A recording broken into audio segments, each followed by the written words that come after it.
Hello, hello, hello. Welcome to Royal Sussex Live. Welcome, one and all. Okay, let me make sure you all can hear me. All right, very good. Let's see who's here first. Panther, thank you so much for being here first. Now, there are no prizes, but I am truly impressed. And let's see who else is here. Uh, Staressa Bevenes. I hope I'm saying it right. Thank you so much. And hello to you too. Thank you for being here. Martha Wilson and Fu. Brenda Lawler. Thank you. Black Queen. Um, Black Queen, you weren't here last time, were you? I don't think so. But anyway, I'm glad you're here today. Thank you for watching Royal Sussex. And let's see. JSC, thank you. Kathy Jones, Rodney Jackson, Noreen Bengali.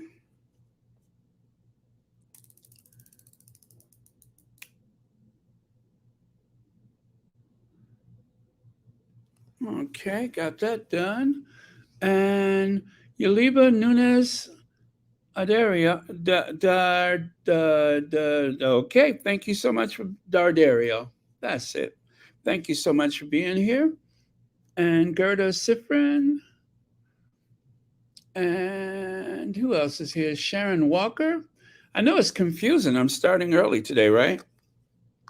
And how about, oh, yes. I know. Can you stand it? I'm surprised too. Trust me, I'm surprised too. Lambert Charles, thank you. Kenitha Ash, Manello, Sherry Ware. What a comfort you're here. Let's see. There we go. Ace Carter, Joanna Matteo, Mystic Toxin. Hello, thank you. And of course, Anastasia Isabella is here. Thank you very much. Um, so Anastasia, did we work out that thing that we were trying to work out? I'm not sure. I hope so. Um, I lose track if somebody say hello to me. I have totally been thrown off track. Chef Sandy Love, thank you so much for the super sticker, and thank you so much for watching Royal Sussex. Okay, got that taken care of. Oh, one moment, please, you guys. I am here. Just need to step away for a second.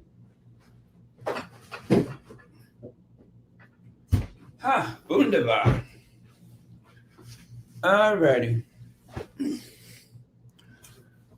Thank you very much. Oh, Yulibi, thank you so much for the super sticker. Thank you so much for watching Royal Sussex. All right, let me get my slides up here. I did open up another screen so I can see more of what's going on.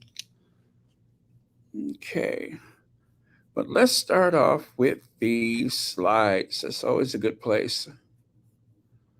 Get my slides up. Wow, today is the 23rd. This month is going by so fast. Okay. Oh, Chef Sandy Love, 10 months. Thank you so much. Squatties all the way. See, something told me, open up another screen. You're going to miss something. Thank you so much for that. Joanne Baker, thank you for being here. Judy. All right, let's get into it, shall we? Uh-oh, wait a minute. That's not good. Wait, what happened to my slides?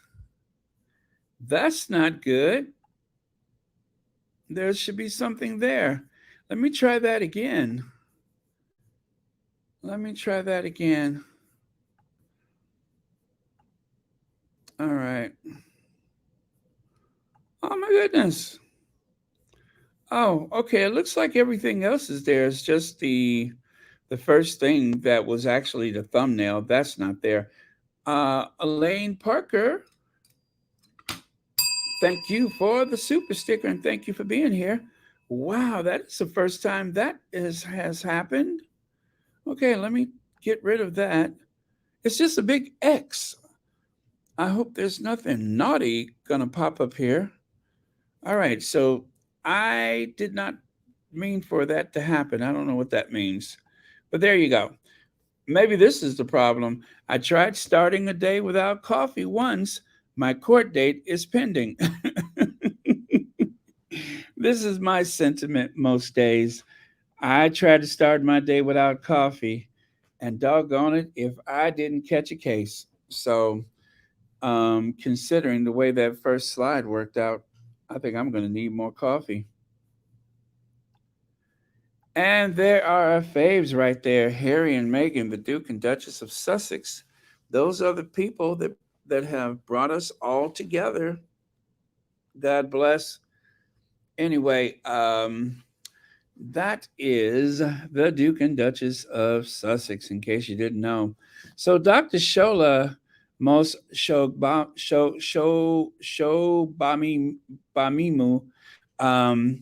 the problem is not Meghan Markle. The problem is you. Leave her alone and take her name out of your mouths.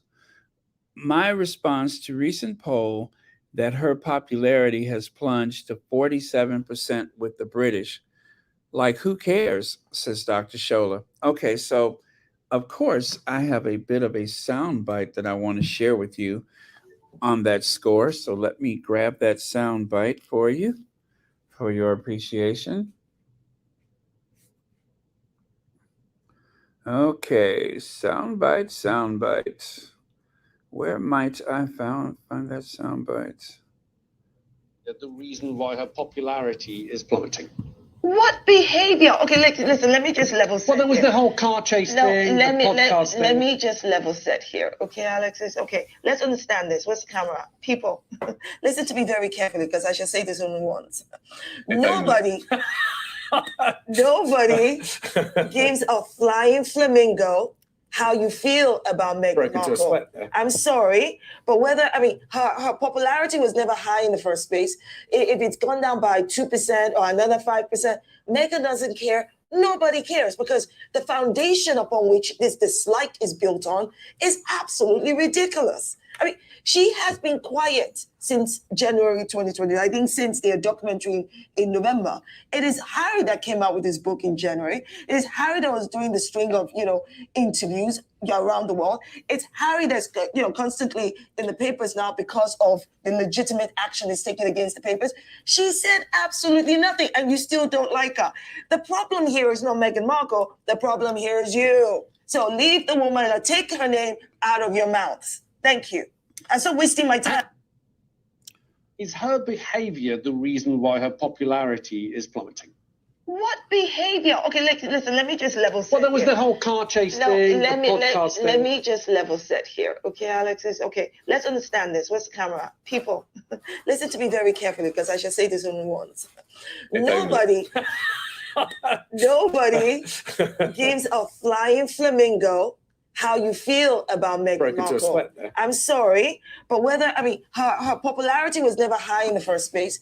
If it's gone down by 2% or another 5%, Meghan doesn't care. Nobody cares because the foundation upon which this dislike is built on is absolutely ridiculous. I mean, she has been quiet since January 2020. I think since their documentary in November. It is Harry that came out with his book in January. It is Harry that was doing the string of, interviews around the world. It's Harry that's, constantly in the papers now because of the legitimate action is taken against the papers.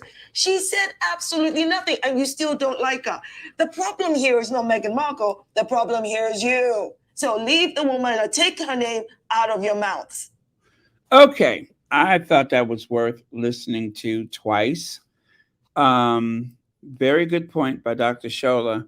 It is Harry that has actually been in the news, and yet, as per usual, because of not only racism, but couple that with misogyny, they decide that it is Meghan that should be blamed Meghan that should be punished because of whatever hostility they have for Harry or whatever acts Harry may have committed that they find disagreeable. And when I say they, of course, I mean the tabloid media, the institution, etc. But yet they keep blaming the Duchess of Sussex or bringing her name into the conversation and omitting Harry time and time again. I um, I have a problem with that. I have a problem with that. So, or should I say, we have a problem with that. But yeah, that is exactly what the normal response is. Harry says or does, and then of course Meghan is to blame, as though Harry has no agency of his own. Harry has no thoughts or no actions or anything that they find provocative. It's always all roads lead to Meghan. And as she said, Meghan has been quiet. Let's see, what did she say? Since the docuseries, or even beyond that, perhaps, if depending on how you look at it. And yet, here we go again. So it wasn't Meghan that said, "Oh, please, uh, Daily Mail, send that bleach blonde writer of yours, the one with all the peroxide hair, send her to the Ms.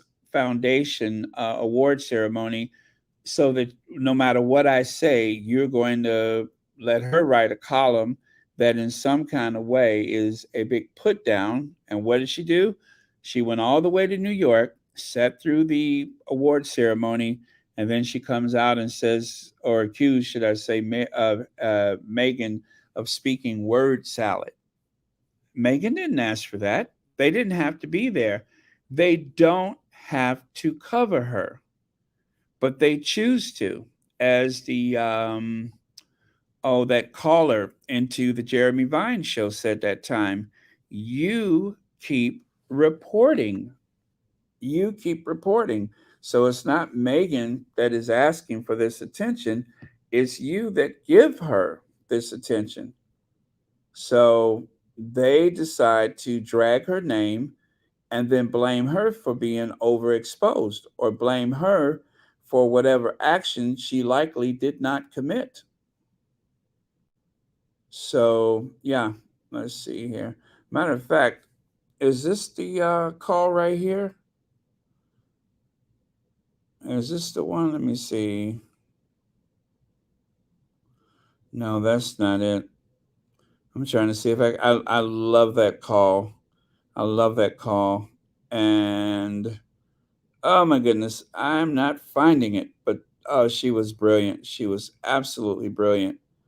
And she said what so many other people were thinking or what other people were feeling. And that is, if you don't want her to have this attention or if you think it's too much, then stop talking about her. But you're not going to do that because that is where you make your money. That is how you make your money, is by making something out of nothing. So, yeah, unfortunately, I am not finding that, but that was like one of my favorite, if not all-time favorites, to call into the Jeremy Vine show. Oh man, what did I do with it? Oh well.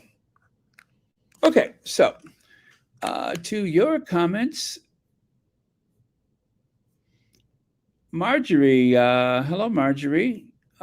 Yes, Dr. Shola. Yes, yes, Queen. Yes. Hello, Miranda Rios. Verta Sanchez. Hello.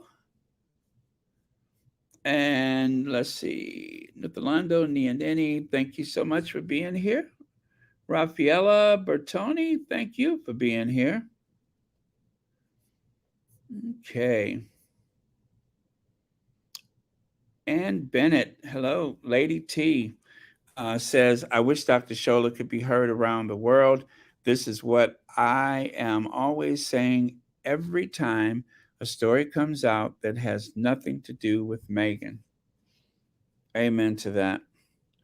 Yeah, Dr. Shola, if you could have seen the video, she had to literally put both hands up to quiet them as they were trying to speak over her. And it takes a little extra body language sometimes to shut these critics down, because they only want Dr. Shola there to stir the conversation, to keep the conversation going, but they do not want to give her the opportunity to speak, or if she does speak, they rush to minimize her.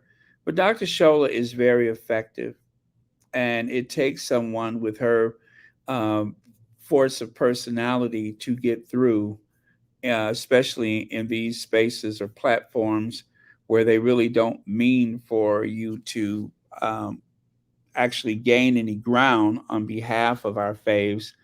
They only want you there to appeal to not the Sussex friendly people, but actually to the haters, or to these like, um, oh, what else? I guess I hate to use the term sheep, but the sheep that they have on the other side that pretty much believe anything they hear, and they assume that because it is written or because it's on television, that it must be true. So those are the people that they're appealing to. They don't want to lose that support, so they need Dr. Shola just so that they can reinforce their negative messages.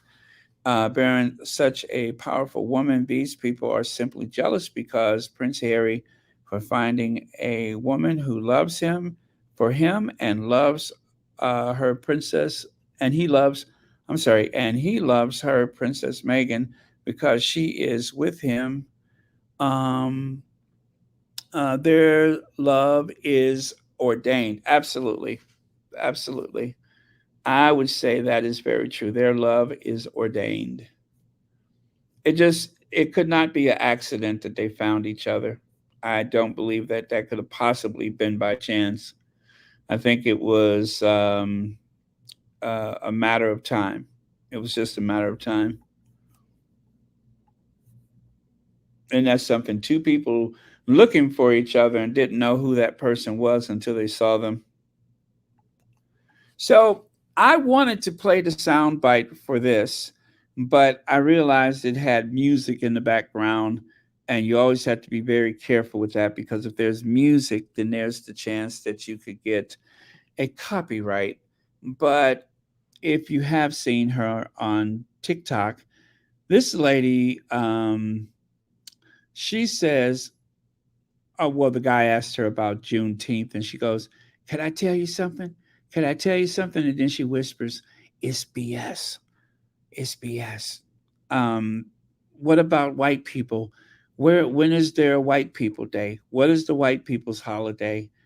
And she went on and on and on about they have a black Miss America. They have a black college. She said a black college, not black colleges, a black college.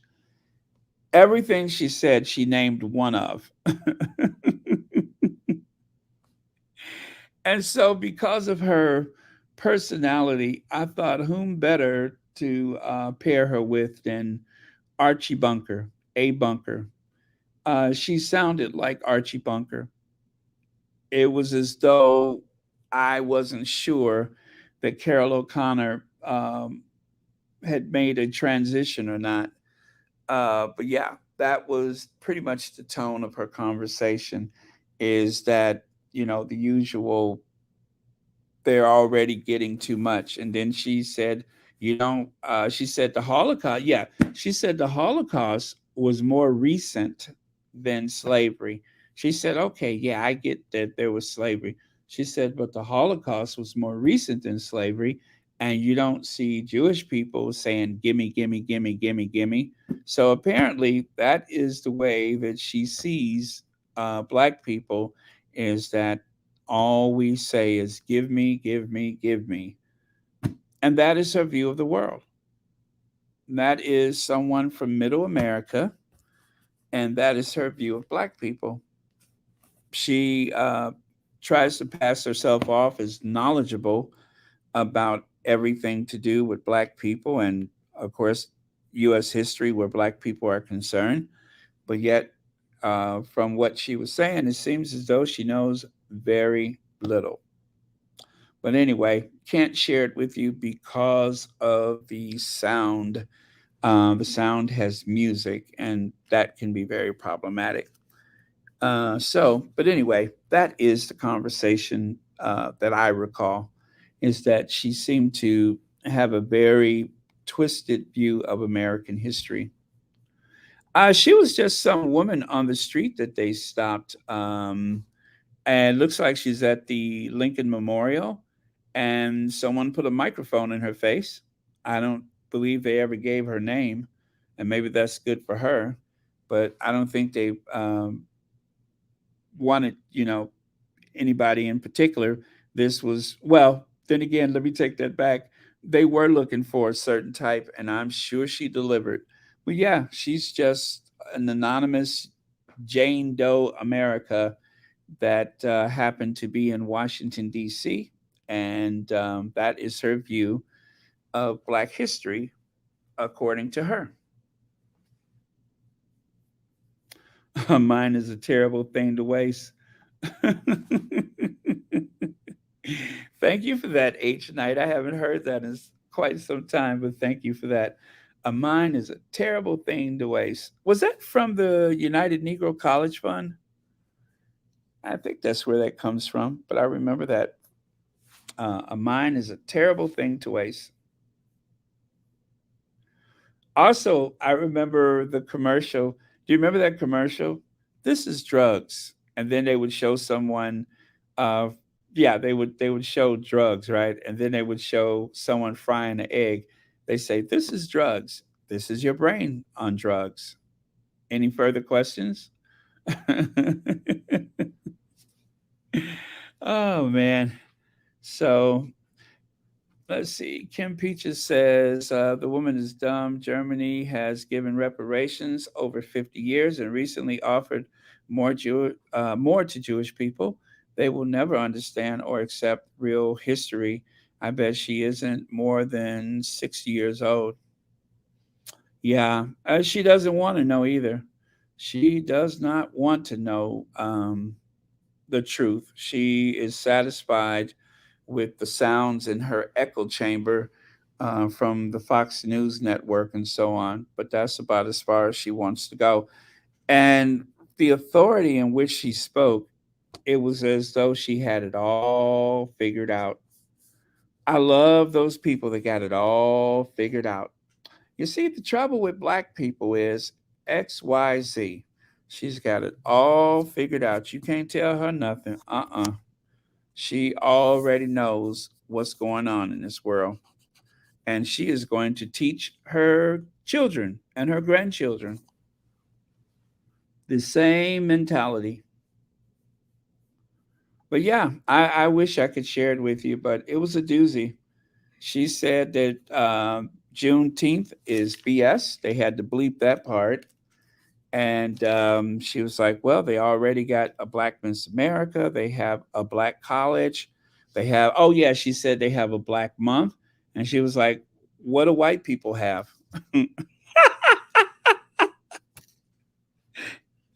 Oh, my goodness. She went there. She said, what do white people have? Huh. Well, if you ain't figured that out yet. But yeah, very, very, very ignorant woman. So, Harry and Meghan is okay, says David Furnish. Now, I watched this interview with David Furnish, and I really appreciate his connection with the Sussexes. I'm so glad that he's part of that, family, the Elton John, David Furnish family and children. I'm so glad he's a part of that family that has been a safe haven for the Duke and Duchess of Sussex. However,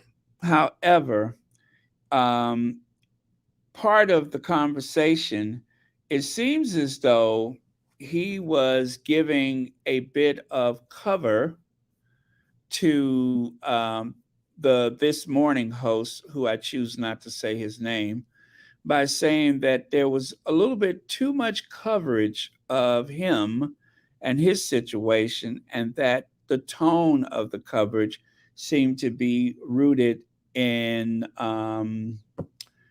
anti-gay, anti-LGBTQ. Yeah, so that's what he was saying, is that there seemed to be some bias toward This Morning host. I don't think that the story got enough coverage. And the reason why I say that is because we have witnessed this unrelenting, this relentless, round the clock, 24-hour a day, in some cases, 50 articles from one newspaper coverage of Meghan, the Duchess of Sussex. And even though he has been very supportive of Meghan, the same way he sat there and he said that it was because of This Morning host's sexuality that that the story seemed to have been, I forget the exact words, but I guess overblown. He I'm sure he realizes that one could say the same thing about those same dark forces that have been targeting Meghan. And in so many words, he did allude to that. But I guess what I'm saying is I'm in disagreement with him where This Morning talk show host is concerned. I don't think that they've done enough. I do believe that he will be back on television. I think it was a really cheap shot for This Morning host to invoke the name of Carolyn Flack just to garner sympathy, to drag his mother out of Shady Pines and put her on a park bench just to gather sympathy. There's no sympathy for Meghan. And trust me when I say this, This Morning host has been exposed to more eyes on television in the last few years than Meghan has. And he's had an opportunity to explain himself, to invoke the name of Carolyn Flack, and then all of a sudden, all of the coverage died off. All of the coverage went away. Meghan had an interview with Oprah Winfrey where she tried to explain how she has been affected. And what was the outcome?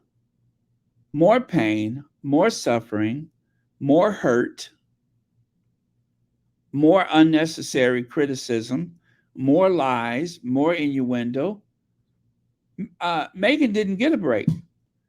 They know that Harry has been doing a lot of work where his mental health and well-being is concerned. He doesn't get a break.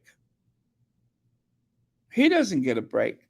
So while I appreciate David Furnish for everything that he's done for the Sussexes, everything that he's said about the Sussexes, I just don't think that it's a fair comparison to, and I'm not saying that he was making a comparison, but I think the equivalency of one and the other, I find it really frustrating because it has not happened yet. But trust me when I say this, the host of This Morning will be back on television, and it won't be a if, it's going to be when. And all of his troubles are behind him. The young man has not been heard from. He's the only person in that age group that does not have a social media account. And why is that? Because obviously it is beneficial to him financially emotionally and possibly physically for him to say nothing and to do nothing. And so, unless we hear from that young man, it is over with.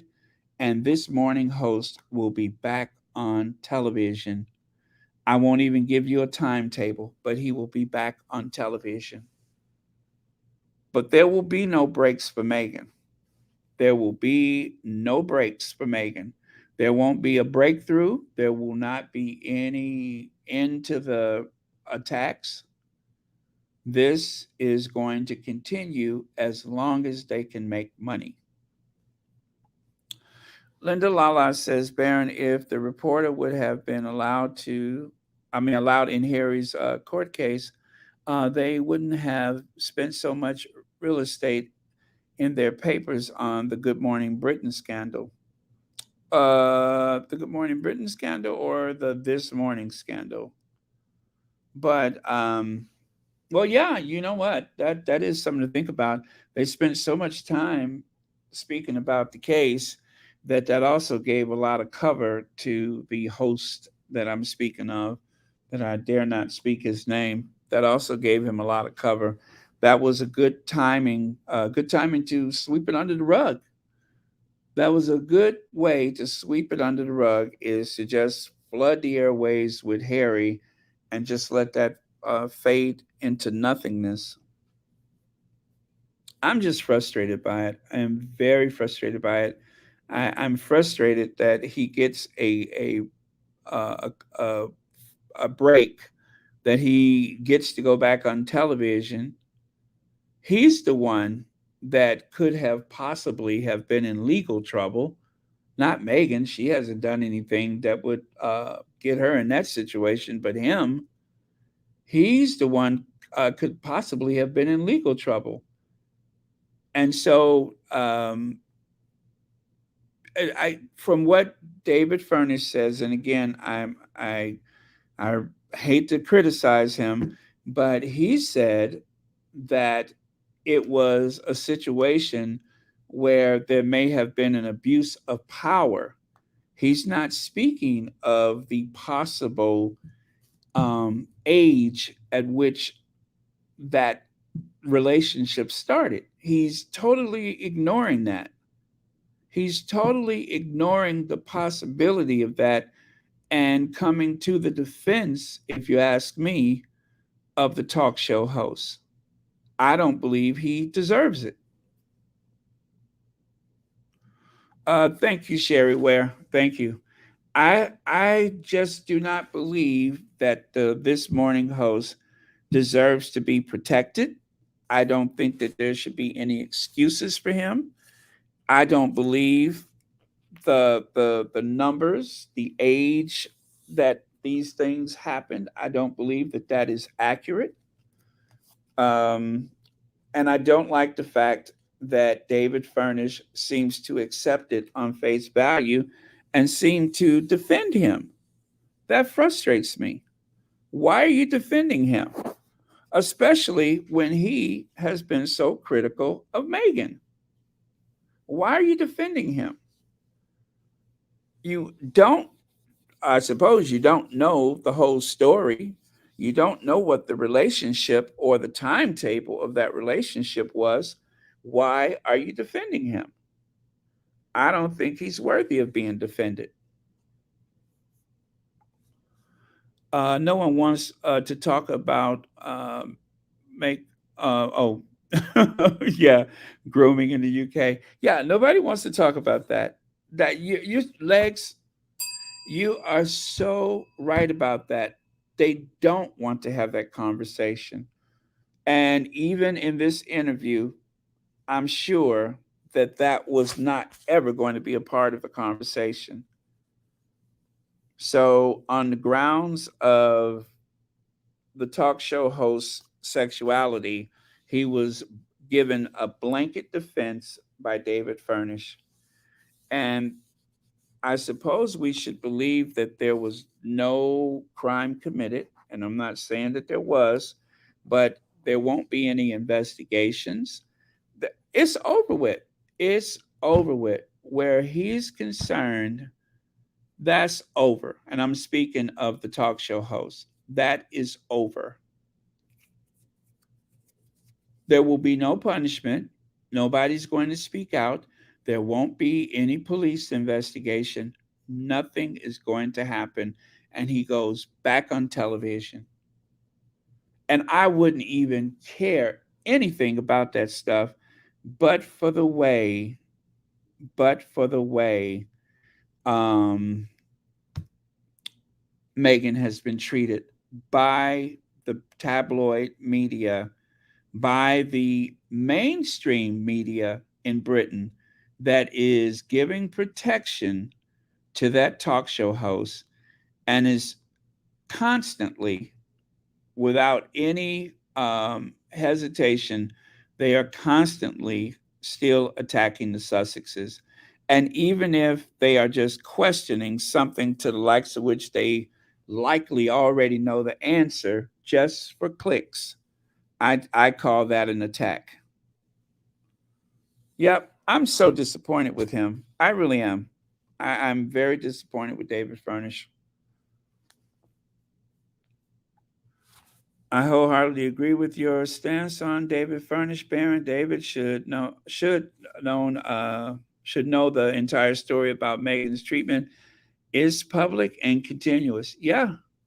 And Meghan hasn't done anything nearly, or hasn't been accused, should I say, of anything nearly as egregious as the This Morning host. And yet she's the one who is still being punished for nothing, and he is getting a free pass. And there's someone who I like and respect, David Furnish, saying, "Oh, I think they kind of went in a little heavy-handed, don't you?" No, I don't think it. I think, as a matter of fact, how do they say it? Kid gloves. He was handled with kid gloves. He was given so much respect, and I am speaking of the talk show host. He was given so much respect, more so than he deserved. So let me share this with you. The Duke of Sussex was very pleased with the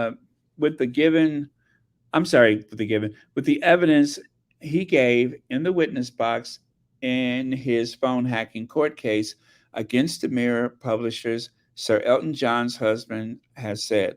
David Furnish said that Prince Harry, who is a friend of the couple, was doing really well after his grueling 8 hours of cross-examination at the High Court earlier this month. We are in fairly regular contact, Furnish told Beth Rigby of Sky News. He was very pleased with the way things went in court, and he's doing really well. His comments came after the Duke revealed in court that he was introduced to David Sherborne, was that Casey? I forget what that means. His lawyer and a privacy and defamation specialist by Sir Elton and his husband during a holiday in France that he and the Duchess had enjoyed with the couple.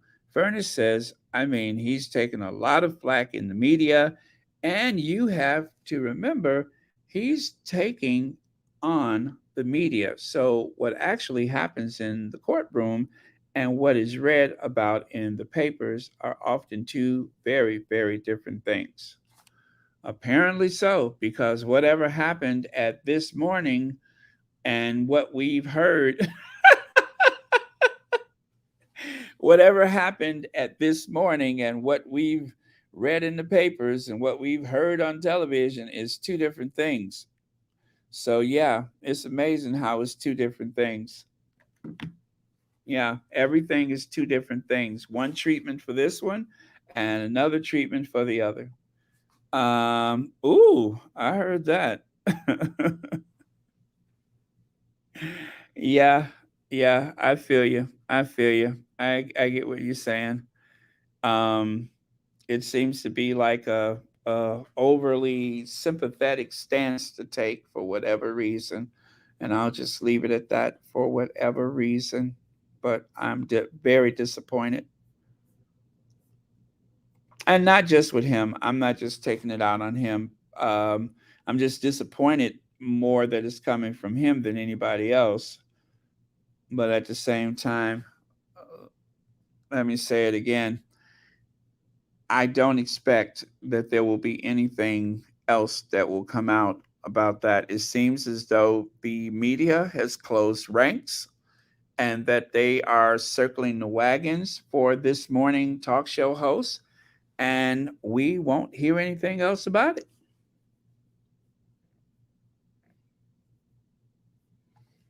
Joyce Voe says David Furnish did say what the talk show host did was wrong. I agree with you when you said that the media coverage was not long enough on the talk show host, and David seems not as strong on this. Exactly, exactly.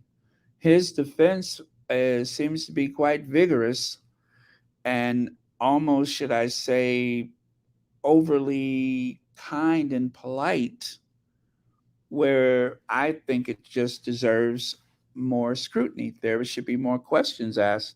There should be more investigative journalism. But they are protecting their own. Yeah. So I took away from the interview what I felt was the big elephant in the room that no one is talking about, and that is the timetable. That is the lack of investigation. Yeah, that is what I feel. I'm disappointed. So let's talk about uh, Martin Luther Wells. Martin Luther Wells, no greater friend to the civil rights movement and the Windrush community has there ever been than old Martin Luther Cambridge, who don't like discrimination. That Martin Luther Cambridge, he don't like discrimination. He don't like injustice. He loves black men, that Martin Luther Cambridge. And there he is sitting there with one of the Windrush people as though he's actually going to do something about it. Maybe he'll build him a home. But in terms of actually doing something to right the wrongs that has been committed by, what was it, the Home Office, I don't suspect that we're going to see any movement in the future. But it's a great photo op. It's a great chance for him to put his little sweaty palms around this man's shoulder and take a photo with him. And of course, let us not forget Martin Luther Cambridge and his I Had a Scheme speech. Yes, the Duke of Windrush. The Duke of Windrush went down to the rail station to unveil the statue dedicated to the Windrush people. But yet, in terms of actually bringing back some of those people who were wrongly pushed out of the country, I don't suppose that Martin Luther Cambridge is going to be able to help with that. And of course, Coretta Scott Keene, she's not going to be able to help either. You know, the one that's always keening to do something. Yeah. Yeah, and Fu, I'm sure he's still friends with the Sussexes, but he sees things the way he sees it. So sometimes you can't convince people otherwise. He is standing up for the gay community by defending him, by making sure that he, that's the way I'm going to try to keep it in perspective, is that it's not that he's excusing any behavior, that he's standing up for the gay community and making sure that a fellow gay man is not being persecuted by the media uh, unnecessarily. I just don't agree that it was unnecessary. I don't agree that it was too much. I don't see it excessive at all. I think they should keep digging and keep throwing as much shade at him as possible, because he was in a situation that deserves more scrutiny. They need to look, and look at me, I'm going right back to that talk show host again. I'm sorry, that's just the way I see it. That Martin Luther Cambridge, he don't like injustice. He don't like injustice. He stands up for black men. That Martin Luther Cambridge. He likes pork sandwiches. A pulled pork sandwich directly from Poland. That Martin Luther Cambridge.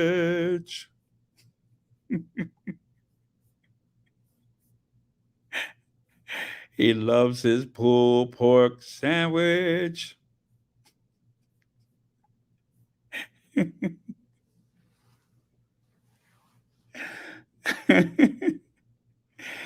Oh, man. Sometimes I had to laugh to keep from crying.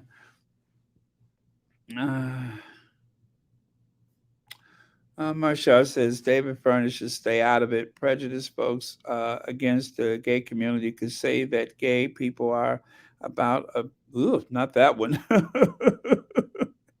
But yeah, it is sometimes thrown out there in the wrong what do you call it? In the wrong circumstances where they accuse everybody of being that way. But oh, sorry about that. Let me turn my ringer off. Okay, but yeah, so I'm disappointed with him. I'm gonna move on from David. He's still a friend. He just, I think where that issue is concerned, he's on the wrong side. But that's what he believes. Is that it was a gay person getting the extra scrutiny from certain sectors of the media, not all, but certain sectors of the media. And I just disagree. And I think it wasn't enough scrutiny. I would be impressed if they continued with some more of that scrutiny.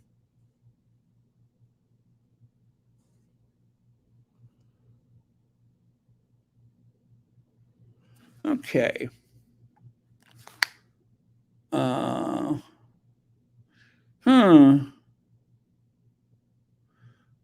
So does Elton John share sentiments as well?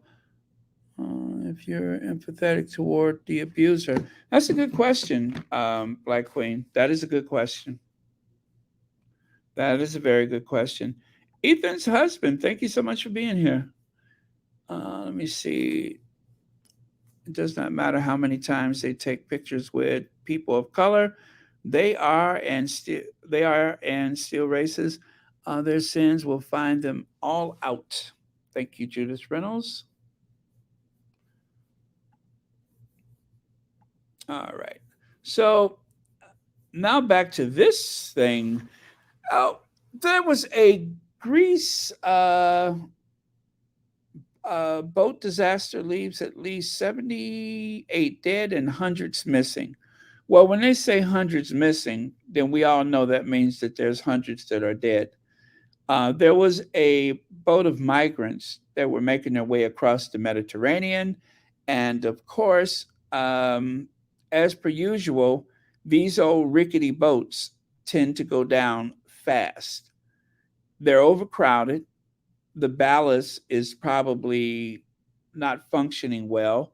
There have been some occasions where they actually have locked people inside the lower decks and just pointed the boat toward the coast of Italy or whatever, and let the people sort it out the best way they can. That has happened before as well. But this particular boat went down with little or no fanfare. Some of you all are hearing it for the first time. And what is the difference between a boat full of poor migrants and, of course, the uber wealthy, these billionaires, in a submersible going to see how other millionaires, or should I say billionaires of their day, to see how they died, to see where they died, to see how they died. What is the difference between the two? Money. Money.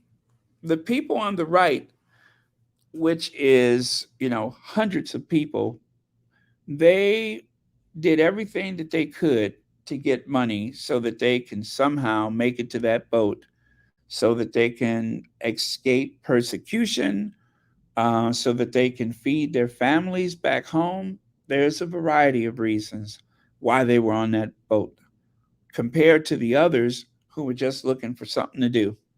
They were looking for an adventure. Well, turns out that the United States Navy, top secret U.S. Navy system, heard the Titan implosion days ago. Did you hear that? Days ago, they knew all was lost. Days ago. And yet, they mobilized a whole fleet of planes and boats. And of course, all type of intelligence. I'm sure they used the telescopic abilities of the satellites in orbit. They did everything they could to find these people. When the Navy, and I'm sure a lot of other professionals, they knew that there was not a chance that these people were alive. Barack Obama questions why Titan submarine tragedy that killed 5 got more coverage than boat with 700 migrants sinking off the coast of Greece. That is a good question. That is a very, very good question. Why did it get more coverage? Let's start with the usual: people of color. And then, of course, people of a foreign extraction, people that are non-Europeans. All of those things, you put them together, and you got 700 migrants going down in a boat in the Mediterranean, and there is no big outcry to save them. And I'm sure many lives could have been saved. So Barack Obama, a former president of the United States, is asking a very important question. Why?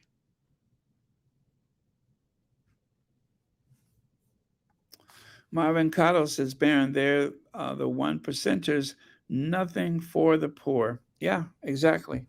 All of that aid and assistance brought to bear for the uber rich, whereas these poor migrants got absolutely no consideration, none.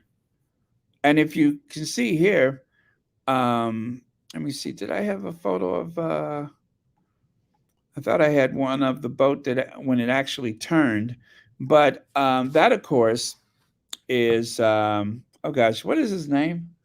The one that did David Cameron. Is it not James Cameron? James Cameron. James Cameron said that he knew already that the submersible was gone. And he couldn't understand why they maintained this farce that they could actually save them, and all this stuff about hearing banging underwater. No, they heard a bang. They heard a bang, and then it was over with.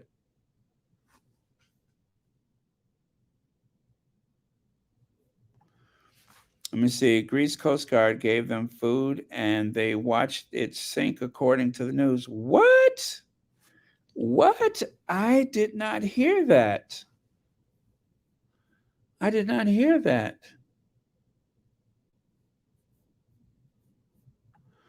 Oh, and Fu say they got the coverage because there is a law for the rich and a law for the poor. That is so true. That is so true. You can't kill a rich man. There would be hell to pay. But if it's somebody poor, well, you can pretty much do whatever you want. Unless they're blind. If they're blonde, then you might get in trouble. Joyce Bo says Meghan will put her memoir out in the future and tell her side of what happened until the press is continuing to make her and Harry out as icons by lies, and history will tell what happened to Harry and Meghan. Yeah, I almost forgot about the fact that Meghan hasn't done her memoir yet. Oh, but when she does. Okay, so take a look here. I can see yet another provocative hand gesture from the newly minted Princess of Wales. It seems like she has this obsession with touching his bottom. And it seems like that's the only way to get a reaction out of him. Other than that, it's as though she doesn't exist. But as soon as she gives him a pat on the backside, then he becomes so animated.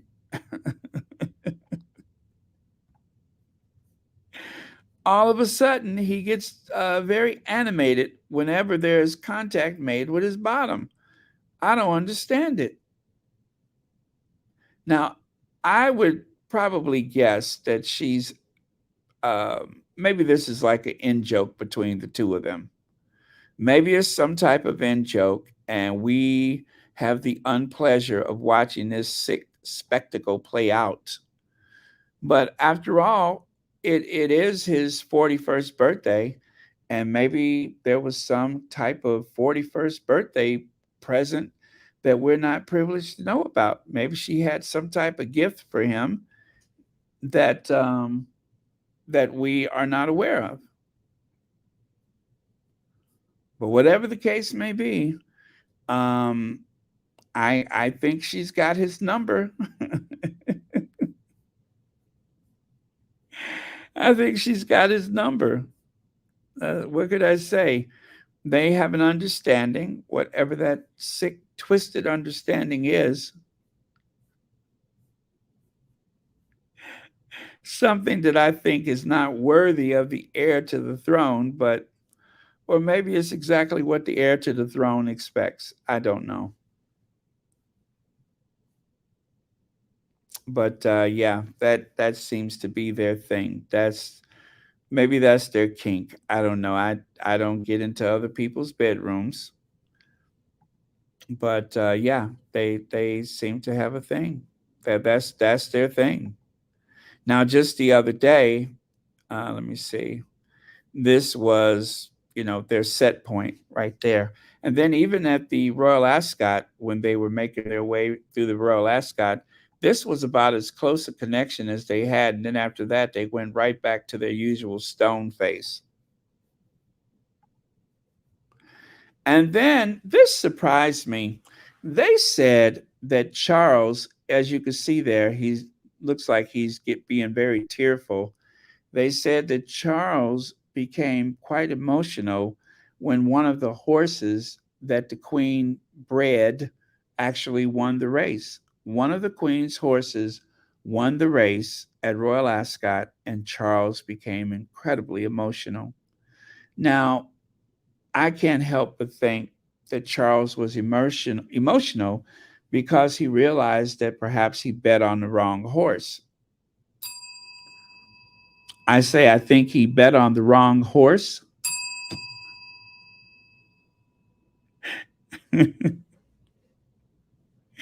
Maybe he bet on the wrong horse. Or maybe not. Maybe it's exactly the way it should be. But I can't help but think that he is probably emotional because he bet on the wrong horse. Oh man, I'm wrong for that. But yeah, or something thereabouts. Something thereabouts. Now, let's get into a little presidential shade. This gentleman was hoping to become the new secretary of NATO. He wanted to be the new secretary of NATO, but President Joseph Robinette Biden had other ideas. As you guys know, Joe Biden is of Irish descent, and he is very, very, very into his Irishness. Certain, I guess, character trait that has been instilled upon him from birth because of his mother's Irish descent. And for that reason, Joe Biden seems to frown upon the British government. He, of course, was one of the people that warned against Brexit. Barack Obama warned against Brexit. So the European Union has a trade deal with the United States. And so far, I believe that the British have yet to pen a trade deal with the United States for obvious reasons, because that would put them in competition with Europe, with the rest of Europe. Now, our oldest ally as a nation, our oldest ally is the nation of France. Also, the French, of course, helped the United States during the war with Britain, the Revolutionary War, the War of 1812. As a matter of fact, France went broke trying to help the United States. So there is that connection. And then, of course, there's Germany, the biggest economy in Europe. So you can't ignore Germany. Germany is too rich to ignore. So you put all that together, right? You got the majority of people under one trade deal. You have a president who doesn't, well, should I say, he don't cotton too well to the likes of the people at number 10 Downing Street. And let me remind people that the British newspapers, the Sun, the Fail, all of these papers also make fun of Joe Biden. They make an issue of his age. They are constantly digging at him over and over again. I don't think that that's helpful to someone who is actually trying to, I don't know, improve their prospects. That's not helpful. They should leave Joe Biden alone, but they keep messing with him. The thing about not going to the wedding and him going to Northern Ireland and Ireland, all of those things, but leave Joe Biden alone. So what's his name here, who wanted to represent the NATO? Well, now it's not going to happen. Joe Biden said no. No. No trade deal. And but his name is Ben Wallace. No trade deal. And of course, there will be no representation in NATO. It says, did anti-British Joe Biden, this is the Daily Mail, did anti-British Joe Biden block Ben Wallace NATO bid? Defense Secretary admits he won't be getting military alliance top job amid wrangling between the United States and France. Ben Wallace has admitted his hopes of getting NATO top job are over after resistance from Joe Biden and France. Defense Secretary made a strong pitch to become the next Secretary General in the wake of his pivotal role in Ukraine. Response: the UK is one of the few countries that meets the military spending target, but he has now acknowledged the appointment is not going to happen, despite Rishi Sunak lobbying the United States president on a trip to Washington this month. Mr. Biden said to be keen for current Chief Jens Stoltenberg to extend his term, although there are also claims he wouldn't want to support the UK. So that means they don't really know, but they assume that Joe Biden is anti-Britain, well, all I can say is this: leave Joe Biden alone. Stop making fun of him. Stop making it a point to point out his age, calling him Sleepy Joe, Creepy Joe, and all that kind of stuff. Leave him alone. Act like you need something from him. Like right here, Biden has greatly diminished America's role in the world. Britain doesn't need him. Now, that comes from somebody who has participated in that Heritage Foundation, what is it? Whatever that think tank, the ones that's trying to get rid of Prince Harry. Under Sleepy Joe's watch, a new world order appears to be busily capitalizing on his ineptitude. And over here, it says, shamelessly parading his disgraced son, taking selfies with accused terrorists and insulting American allies is all in the day's work for our declining president on his corrupt Biden family European vacation. Really? Really? That's the person that you are asking for help. That's the person that you want to reassure the continuity of this incredible alliance that we've had for a couple of 100 years now. That's the one that you're looking to. Better leave him alone. Better leave him alone. So Joe Biden has spoken. There will be no British Secretary of NATO. And I recommend that in the future, leave Joe Biden alone. Here's another one. Joe Biden visits to ensure Brits don't screw around. Joe Biden is accused of another anti-British snub over flags on the Beast limo. Well, they said he had the wrong flags on his limousine. And then it says, letter. President Biden flew the Irish flag in Ireland, but not the UK flag in Northern Ireland.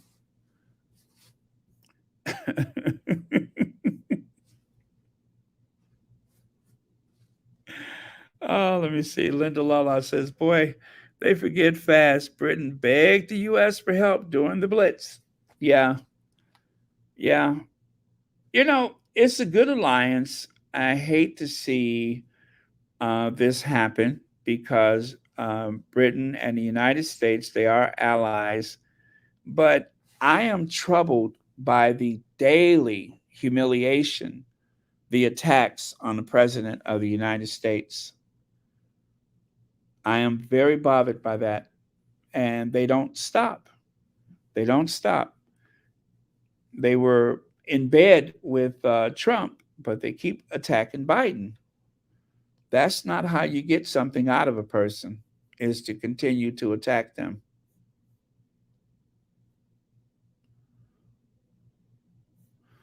Oh, yeah, Fatima says, I'll never forget when Obama visited on the height of the campaign for Brexit. Mr. was cautioning people about leaving. Boris called him a half Kenyan. Now they want Mr. Biden to support them.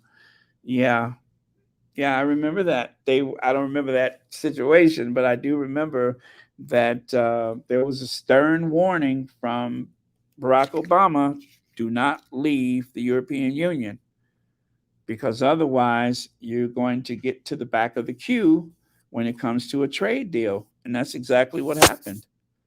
I mean, what is it? The European Union is some 500 million people, right? Whereas Britain is like 66 million, 68 million. No, not even, about 66 million. So obviously the bulk of the trade deal has to be in favor of the larger market. I mean, it just makes sense. So I don't know. Hopefully they'll get it together. Got to get rid of those Tories. Got to get rid of those Tories. So there she is right there. There's Ma Biden. Her birth name, her maiden name, Finnegan. Ma Finnegan, she hated the British. And I'm not saying that has clouded Joe Biden's judgment, but I would stop messing with Joe Biden if better leave Joe Biden alone. That's all I can say is leave him alone. Act like you need something. And of course, Joe Biden um, and Prince Harry, they're very close. Maybe if y'all are nicer to Prince Harry, maybe if y'all are nicer to Jill Biden's play son, that's his play mama. If you're nicer to her play son, maybe you'll get what you want. Maybe you'll get what you want. Harry could just, say, Ma, can you talk to Uncle Joe? But until then, they better start treating all of them right. There you go. And so that's an artistic illustration of the dynamic duo, Joe Biden and Barack Obama at the White House. They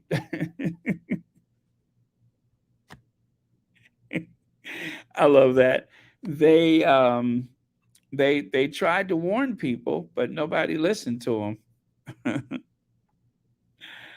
Oh man. So I'm going to finish with this, you guys. The Little Mermaid becomes a blockbuster in the Philippines amidst racist backlash everywhere else or should I say elsewhere in Asia. The live action remake is the biggest film of 2023 in Southeast Asian country. They really love Haley Bailey's performance as Ariel, says Disney head of studios and the APAC John, is it Husu? The Little Mermaid have bombed in some key markets in Asia, but in the Philippines, it has been a splashy success. Disney's live action remake of its 1989 animated classic is currently the biggest blockbuster of the year in Southeast Asia. Asian countries, having earned 5.8 million and surpassed Hollywood's two biggest global hits of the year, Universal's the Super Mario Brothers movie and Marvel's Guardian of the Galaxy movie. The Philippines obviously is a standout market for us, says John Husu of Disney's Senior Vice President, Studio Business in Asia Pacific. It's rare, but it's the biggest territory for Little Mermaid in Southeast Asia by far. Our third highest grossing market in Asia Pacific behind Australia and Japan, and our 11th highest grossing territory globally, he says. So Little Mermaid is steaming right along, and I'm going to share a few photos with you guys. Oh, almost. Let me see. Vastly larger markets of China and South Korea. The Little Mermaid has majorly that is, underperformed amidst racist backlash on social media over the casting of Black actress Halle Bailey in her role as Ariel. The film has earned just $3.6 million in China and $5 million in South Korea, a fraction of what other Disney live action remakes have grossed in those markets. The Jungle Book in 2016, Lion King were outright blockbusters in China, earning 150 million and 120 million respectively. In South Korea, Aladdin in 2019, 91 million. You guys see a trend yet? Beauty and the Beast. In the Philippines, not only were such negative elements absent, but Bailey's performance was widely embraced by Filipino filmgoers, according to that name again. They really loved Haley Bailey's performance as Ariel, and they really liked her as the new princess, he says. Little Mermaid is a notable standout for Philippine market this year, says Rance Powell, president of Artesian Gateway, an exhibition industry consultancy specializing in Asia. Powell points out that the film is doing better than any other Hollywood fair this year and still won't reach the heights of its other Disney live action remakes released in the Philippines pre-pandemic, like Aladdin and The Lion King. So there you go. Now check it out. Check it out. There's this big billboard on the side of a high-rise building in the Philippines. And if you take a look on the right, those are the film goers. Isn't that amazing? They are all dressed up as mermaids and mermen. I don't know, Lori. I wish I knew, but there seems to be an abundance in Asia, among other places. And check it out. There's a family right there. A family that mermaids together stays together. And here's another. And I think, oh, was that it? Yes. Which one? Oh, yeah. This one right here is my favorite, where they're all reaching toward the poster, but it's such a small photo. But anyway, you guys, thank you for joining us here on Royal Sussex. Thank you to the moderators for keeping this a safe space. And also, thank you for your very generous contributions, always greatly appreciated by Royal Sussex. And also, I will be looking for the last word very soon. And of course, we always show our love and respect for our queens. Let me see here. Yeah, brainwashed, colonizing thought process. And dare I say, one of the biggest exports from the transatlantic slave trade is racism. That is the biggest export, not cotton, not China and all that kind of stuff, not firearms, but racism. That has been the big export from the transatlantic slave trade.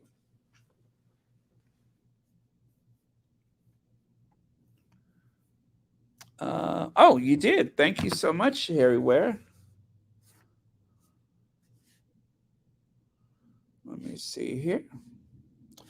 All right. Thank you so much, Chef Sandy Love and Yulibi, Elaine Parker, and Legs. Thank you for the memberships. Yes, thank you very much. Greatly appreciated. Happy Friday, you guys. I will see you all next time. And let me see here.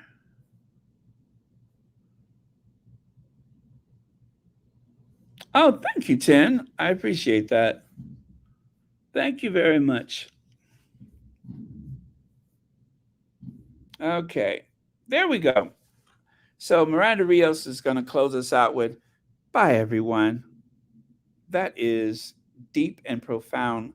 Miranda Rios, I don't know how you do it. Thank you so much for that. I could have been mumbling all day to try to come up with something as compelling, but I'll take it.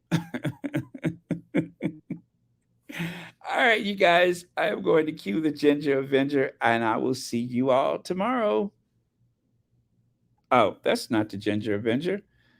As a matter of fact, because Meghan seems to get blamed for everything, why don't we end with Madam Duchess today? We'll end with Madam Duchess. Oh my goodness, I hope I got Madam Duchess. Madam Duchess, are you there? There we go.